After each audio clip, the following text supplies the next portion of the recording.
పూరా లోకల్.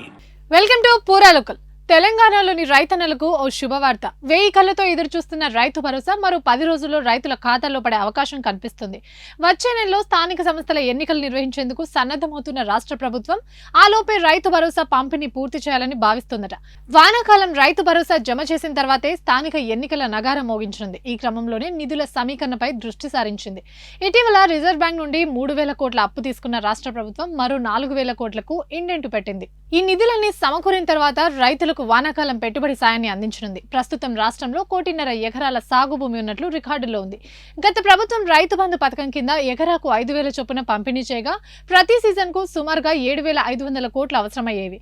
ప్రస్తుత కాంగ్రెస్ ప్రభుత్వం గత యాసంగి సీజన్లో పథకం పేరును రైతు భరోసాగా మార్చి 2023-24 యాసంగి సీజన్లో 1.52 కోట్ల ఎకరాలకు 7,625 కోట్ల పంపిణీ చేసింది.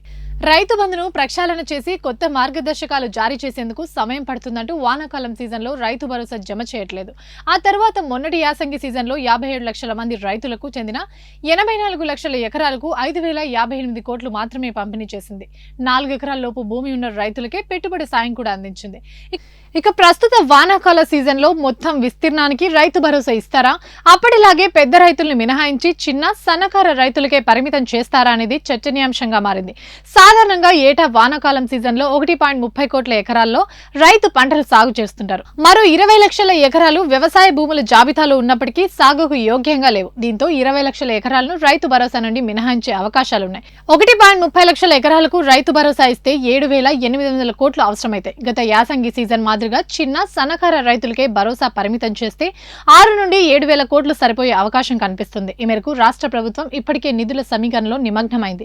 ఈ నెల 10వ తేదీన ఆర్బీఐ నుండి 3,000 కోట్ల అప్పు తీసుకున్న సర్కార్ తాజాగా మరో 4,000 కోట్ల రుణం కోసం ఇండెంట్లు పెట్టింది. ఈ సొమ్ము 17వ తేదీ నాటికి ఖజానాకు చేరనుంది. ఈ నిధులతోనే రైతు భరోసా అమలు చేయాలనే ఆలోచనలో ప్రభుత్వం ఉన్నట్లు తెలుస్తోంది. ఇవి ఇప్పటివరకున్న అప్డేట్స్. మరిన్ని అప్డేట్స్ కోసం చూస్తూనే ఉండండి పూరా లోకల్.